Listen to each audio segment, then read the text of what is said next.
Okay, magandang hapon sa inyo mga kaibigan, mga kalatigo, saan man kayong sulok ng mundo. Magandang araw, magandang hapon po sa inyong lahat. Isa na namang mainit na isyong ating pag-uusapan mga kaibigan. Ito ay politika na naman ang ating pag-uusapan na kung saan malapit na namang eleksyon mga kaibigan. No? Ito, mainit ngayon ang usapin sa politika sa lalawigan ng Bulacan mga kaibigan na kung saan itong kilala ngayon na isang multi-millionaire na negosyante sa lalawigan ng Bulacan. Ito ngayon ay pinag-uusapan dahil sa kanyang mga pagtulong sa mga mahihirap na kababayan dyan sa ika-anim na distrito ng lalawigan ng Bulacan mga kaibigan.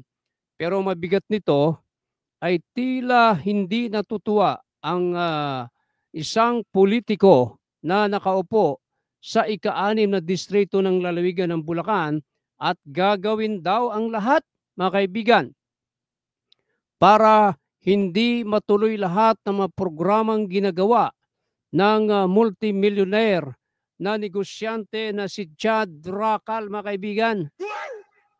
Napag-alaman natin na itong si Chad Racal ay marami pala itong ginagawang tulong sa kanyang mga kababayan sa lalawigan ng Bulacan, especially sa ika-anim na distrito ng Bulacan, mga kaibigan. No?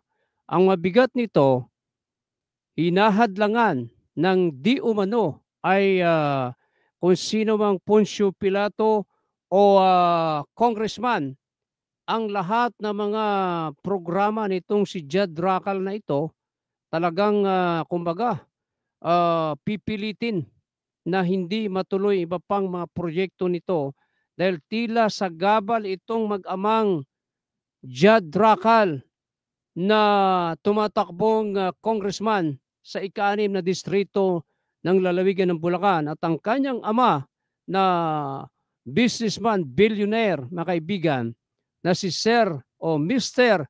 Junito Racal. Ayan po, makikita po natin si Mr. Junito Racal po ay nakahandang gumastos at tumulong at tumutulong na sa mga mamamayan ng ika-anim na distrito ng lalawigan ng Bulacan. Ngayon, ayon sa impormasyon na ating natanggap, isang congressman sa ika-anim na distrito ng lalawigan ng Bulacan, wala namang iba yan, kundi si Congressman Salvador Pleito di umano ay hinahadlangan ang mga pagtulong nitong si Jad Racal at si Junito Racal, hinahadlangan sila yung kanilang mga proyektong mga pagtulong nila sa taong bayan, hinahadlangan di umano ni Congressman Salvador Pleito ng ika-anim na distrito ng lalawigan ng Bulacan. Totoo ba yan, Congressman? Abay, hindi naman ho yata tama na ahadlangan nyo ang mga pagtulong ni Jad Racal sa inyong mga kababayan dyan sa ika-anim na distrito ng lalawigan ng Bulacan. Halimbawa na lamang yung di umano yung nakatakdang pamamahagi ng mga mobile cars, no? Ng mag-amang Jad Racal at Junito Racal sa ilang mga police station sa lalawigan ng Bulacan ay hindi raw papayagan na maibigay ito sa mga police station. Aba, ibang klase ito mga kababayan. Alam naman natin na ang PNP ay kulang sa budget para bumili ng mga mobile cars upang magamit ng ating kapulisan sa pagresponde. Tapos hahadlangan mo, pipilitin mong hadlangan at hindi magkaroon ng turnover sa PNP at maging sa munisipyo. Aba, hindi ho tama ito mga kaibigan. Dapat nga po sana matuwa tayo sapagkat may isang negosyante na si Mr. Junito Racal na magdo-donate ng mga mobile car sa mga police station. Malaking tulong nga naman ito. Bakit mo hadlangan? Parang sa totoo lamang, parang ngayon lamang nangyari mga kababayan sa lalawigan ng Bulacan na may isang negosyante o mag-amang negosyante na nakahandang tumulong at gumastos at magbigay ng mga motorsiklo sa mga barangay, mga garbage motorcycle or truck na ipamimigay sa mga barangay at mga mobile car sa mga police station, mga kababayan. Bakit mo hahadlangan? Ha? Bakit hindi mo na lang tapatan yan, Congressman Salvador Pleito, iyang ginagawa na iyan ng mag-amang Junito Racal at Jad Racal, yung kanilang pagtulong sa mga mamamayan ng ika-6 na distrito ng lalawigan ng Bulacan. Bakit hindi mo na lang tapatan yan? Congressman Pleito, sir, abay, itong si Jad Racal na ito ay ano ba talaga? Siya ba talaga ay threat sa iyong pwesto bilang congressman na ika-6 ng distrito? Bakit hindi na lang maglaban kayo ng politika sa politika, walang harassment, walang gagamiting mga impluwensya sa mga kinaukulan para hadlangan ang mga proyekto na o mga pagtulong na iyan ni Jad Racal at Junito Racal sa mga tao diyan sa ika-6 na distrito ng lalawigan ng Bulacan. Ay, hindi naman yata tama na hahadlangan nyo yan at pipigilan nyo. Isipin mo ha, ito babanggitin lang natin mga kababayan, no? Kasamang yan, ano? Babanggitin lang natin itong mga pamamahagi na ito ng tulong ni Jad Racal na tumatakbong congressman sa ika-6 na distrito ng lalawigan ng Bulacan. Unahin natin ito mga kababayan. Namahagi ito ng 60,000 food pack sa mga mamamayan sa ika-6 na distrito ng lalawigan ng Bulacan at binahay-bahay mga kababayan. Bakit hindi na lang ho ito tapatan ni Congressman Salvador Pleito at huwag nang iharas itong mag-ama na ito? Ang balita natin, itong mag-amang ito ay pinadalhan daw, di umano ng isang tao na may mga dalang granada at baril. Dumating doon sa building ng mga Racal at hinahanap itong Jad Racal na ito na hindi maintindihan kung anong pakay. Ang nangyari tuloy, mabuti na lamang, alisto ang mga tauhan ni Junito Racal at naisumbong agad sa mga pulis ng isang lalaki na armado ng granada at baril kung kaya't ito'y nahuli mga kababayan. Di ba? O ay kung pabaya ang mga tauhan ni Mr. Junito Racal, ay baka may nadisgrasya sa kanila. Di po ba? Ito pa mamamahagi din, no? Mamamahagi din ng mga barangay quick response vehicle ang mag-amang Racal at elevator sa mga barangay hall para hindi mahirapan ang mga senior citizen at mga PWD na umakyat sa opisina ni Kapitan na kadalasan ay nasa second floor. Mga kababayan, hindi lamang yan. Magbibigay din ng 20,000 na trabaho si Jad Racal na tumatakbong congressman sa buong lalawigan ng Bulacan, mga kababayan, especially sa ika-6 na distrito, Smaresep.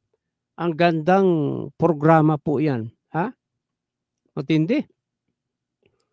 Ang Racal Industrial City ay kayang mag-accommodate ng 70,000 na mga trabahador at investor kung saan billions of pesos ang pwedeng kitain ng mga trabahador dyan, mga kababayan. Di ba? Napakaganda niyan. Abay, dapat tapatan na lang talaga yan. Ni Congressman na Salvador Pleito ang ginagawa nito mag-amang Racal na ito. Tingnan mo nakapamahagi na rin ang mag-amang Racal ng mga motorsiklo at mobile cars na na ipamigay na po yan at may bibigyan pa, no, sa mga kapulisan at ilan pang bayan sa lungsod ng Bulacan. Kasama na rin yan ang pamamahagi ng mga motorsiklo na yan, gaya ng ating binanggit, at mga mobile cars na yan, mga kaibigan, no? Kaya sana hindi dapat hinahadlangan yan, ha? Ay alam ba ninyo, ha? Malaking tulong itong ginagawa ng mag-amang Rakal. Nagrarasyon din sila, itong mag-amang Rakal na ito, Congressman Jed Rakal at Mr. Junito Rakal, na mga bottled water at pagkain sa mga police station, mga kababayan. Nakita nyo yan, di ba? Ang gandang mga pagtulong na yan. Ang nais sa mag-amang Rakal ay makatulong sa mga taga-ika-6 na distrito at makapagbigay ng mga oportunidad sa buong lalawigan ng Bulacan. Yan mismo ang pahayag ni Mr. Junito Rakal na isang businessman, billionaire, mga kababayan. Ang gandang balita niyan, ha?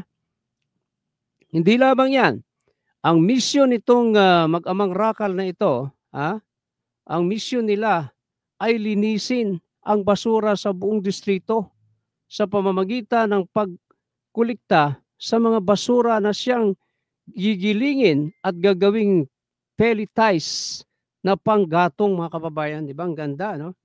Hindi kaya yung idea na yan galing sa ibang bansa yan? Isipin mo, basura, ikaw, barangay official, barangay hall, hindi na kayo mamumroblema sa pagtapo ng basura ninyo dahil mismong si Mr. Junito Rakal ang kukuha ng inyong basura at kanyang gigilingin at gagawin niyang pelletize na panggatong, mga kababayan. No? Ganda, no? Gandang proyekto talaga niyan. Isa pa sa mga magagandang plano ng mag-amang Rakal ay ang yung industrial city nila, ha?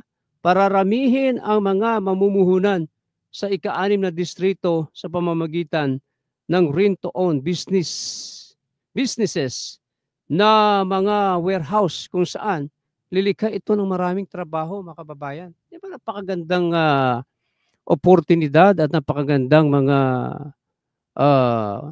plano, proyekto na gagawin. Hindi plano, gagawin talaga at gagawin ng mag-amang Rakal, mga kababayan.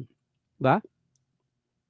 Nais sa mag-amang Rakal na ito na gawing itong maganda, mga kababayan. No? Itong mag-amang Rakal, ang gusto nilang mangyari, gawing kontraktor mismo ang mga barangay captain sa mga proyektong ibababa nila. Mismo, ha? Ang gusto nila, yung mga nakaupong barangay chairman, yun na mismong mangungontrata para hindi na mangungontrata sa mga projects at maghanap sila ng mga supplier para hindi nga naman mapunta ang kita sa mga politikong nakaupo na kung saan ang mga kontraktor ay mismong sila-sila din, mga kaibigan at mga kamag-anak. Maraming ganyan, mga kababayan, nakilala natin. Sila-sila mismong mga kontraktor. Marami yan sa lalawigan ng Bulacan. Isa na dyan, ang balita natin, yung nakaupo ngayon dyan sa ika-6 na distrito, ay siya rin mismo, ha? Ang kontraktor na kung saan parang ginigisa, ha? Ginigisa na kayo sa sarili ninyong mantika, mga kababayan. Ha? Kanila ang project, kanila ang programa, subalit sila mismo ang kontraktor, mga kababayan. Bigat, ano? Ha? Ay sa totoo lamang ayaw na mag-amang Rakal ng magulong politika dahil nais lamang nila ay magserbisyo at tulungan para umangat sa buhay ang mga taga-ika-6 na distrito sa lalawigan ng Bulacan, mga kababayan. Pero nagtataka po ang programang ito, ha? Kung bakit tila hinahadlangan ang mga magagandang tulong na mag-amang Rakal sa mamamayan na ika-6 na distrito at bakit tila ahadlangan talaga ng politikong ito ang pamimigay ng mobile car na mag-amang Rakal sa mga police station sa ilang bayan sa buong lalawigan ng Bulacan, mga kababayan. ay bakit hindi na lang tapatan ito? Tukuyin na natin, wala naman ibang pinagbibintangan diyan na pwedeng humadlang niyan ay si Congressman Salvador Pleito, mga kababayan. Hindi naman kaila sa inyo na itong si Congressman Salvador Pleito ay naghain, naghain ng disqualification case laban kay Jad Racal, mga kababayan, no? Para nga naman walang maging hadlang at wala siyang makakalaban sa darating na eleksyon kung madi-disqualify si Jad Racal bilang kandidato sa pag-congressman. Grabe naman. O ito, kaya bang tapatan? Kaya bang tapatan ni Congressman Salvador Pleito ang plano ng Racal Industrial City? Na mga proyekto na yan? Yan, 120 hectares daw yan, mga kababayan. Yan ay maglilikha ng 20,000 na trabaho, mga kababayan. Ang dami po niyan, At makakapag-generate ng 70,000 na mga trabahador sa mga taga-Bulacan. Yung mga gustong mag-inquire para sa warehouse o mga negosyo dyan sa Racal Industrial City, ay mag-inquire na po kayo. Dahil yan po'y nagkaroon na ng groundbreaking. At sa sunod na mga araw, yan po'y umpisa na ang konstruksyon at mas maganda yung makauna na po kayo. Dahil dito nakikita natin na uunlad lalo ang lalawigan ng Bulacan. Bukod sa nasa atin na po ang bagong-bagong airport, Bulacan International Airport. Napakaganda po niyan. Proyekto ng San Miguel Corporation. Yan po yung kontraktor niyan. At syempre, yan ay sa panahon ng the People's Governor Daniel Fernando. Ngayon, dahil nga dito sa ginagawa na ito ng mag-amang Jad Racal na tumatakbong congressman sa ika-6 na distrito ng lalawigan ng Bulacan at si Mr. Junito Racal, yung kanilang Racal Industrial City na matatagpuan sa bayan ng San Rafael, Bulacan, ay talaga namang uunlad ang bayan ng San Rafael, Bulacan. Kasama din dyan ang buong lalawigan ng Bulacan. Ay mahusay naman sa panunungkulan si Mayor anong pangalan nito, si Mayor yung Goto, ang dating mayor niya si Mayor Goto Ngayon si Mayor Biolago, Cholo Biolago, mga kababayan, Ang mayor ngayon ng ang mayor ngayon, yan, pakita lang natin sa aking screen, ang mayor ngayon ay si Mayor Cholo Biolago, mga kababayan. Umunlad na ang bayan ng San Rafael, Bulacan simula ng pamunuan ito ni Mayor Cholo Biolago at ng kanyang amang si Goto, Goto Biolago, mga kababayan. Isipin mo, maswerte kayong mga taga San Rafael, Bulacan dahil diyan magtatayo ng Racal Industrial City ang mag-amang Racal, mga kababayan.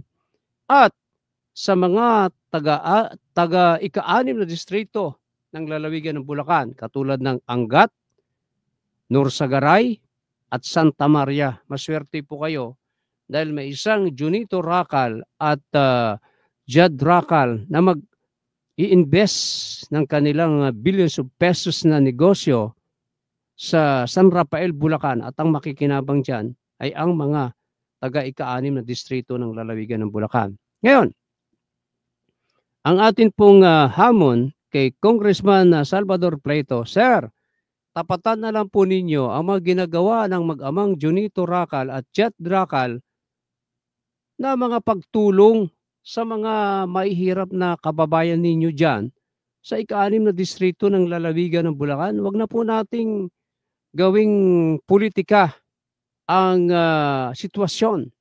Laban na lang kayo sa politika at maglabanan kayo. Kung may mga demandahan kayo, maglabanan kayo. Wala ng sakitan, wala ng physical contact. Maglaban kayo ng ah, yung tinatawag na gentleman, kumbaga, no? Maginoo na labanan sa larangan ng politika. Walang gamitan ng impluwensya at well, kung akong tatanungin mga kababayan, doon ako sa kandidato na congressman na bukod sa bata, no? Multi-millionaire si Judd Racal at ang kanyang ama na si Mr. Junito Racal ay isang businessman billionaire. Dito na ako. Ha? Maraming magagawang tulong ito. Alin? Eh si Congressman Salvador Pleito, alam naman natin, di naman kaila sa inyo. Medyo may edad na si Congressman Salvador Pleito. Eh dito na tayo sa bata na bukod sa hindi na ito magnanakaw dahil mayaman, sipin nyo, napakarami na po nitong negosyo mga kababayan, no? Sa buong Pilipinas, lalo sa Mindanao. Yung builders lang nila, napakalaki. Nasa 10 piraso po yan. Nasa 1 billion piso po ang halaga ng kanilang warehouse na yan. Eh, 10 yan. O di 10 billion na. Pera pa yung mga negosyo nila. Diyos marasip.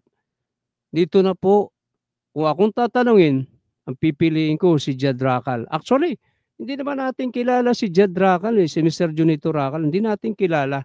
Nagkataon lang, nakita natin yung kanilang mga programa nung sila mag-groundbreaking, nakita natin sa Facebook, no? Sa social media yung kanilang mga programa at nabasa din natin, may ilan-ilan na lumabas sa pahayagan, nakita natin yung mga magandang kanilang proyekto at napapanood natin sa live ni Mr. Judd Racal yung kanyang mga ginagawa at pagtulong sa inyong mga kababayan dyan sa ika-6 na distrito ng lalawigan ng Bulacan. Ngayon, tapatan na lamang po natin yan, Congressman Salvador Pleito, sir, ang ginagawa ng mag-amang Racal sa pagtulong sa mamayan sa ika-6 na distrito ng lalawigan ng Bulacan. So yan lamang ang ating topic sa hapong ito. Maraming salamat po sa inyong pakikinig at panonood. Paki-share po lamang itong ating live. Tayo po napapanood nationwide sa Latigo News TV Philippines at sa ating newspaper, ang Latigo Newspaper Nationwide. Yan po ang ating pahayagan ay kahit po saan yan, makikita nyo po yan. So maraming salamat po. Ito po yung kaibigan, yung kalatigo, Camario Batigas. Maraming salamat. Bye.